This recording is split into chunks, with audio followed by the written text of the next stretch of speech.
In this video, we will talk about how to fix WinRaR Diagnostic message. The archive is corrupted. Method 1. Built-in repair tool. Open the file with WinRaR. Click on Tools. Select Repair Archive. Choose Destination folder.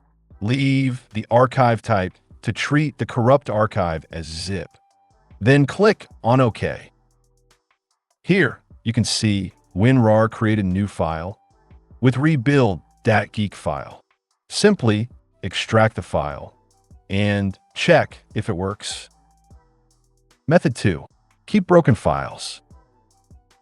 Right-click on the file, select Extract File, select Keep Broken Files, and click on OK.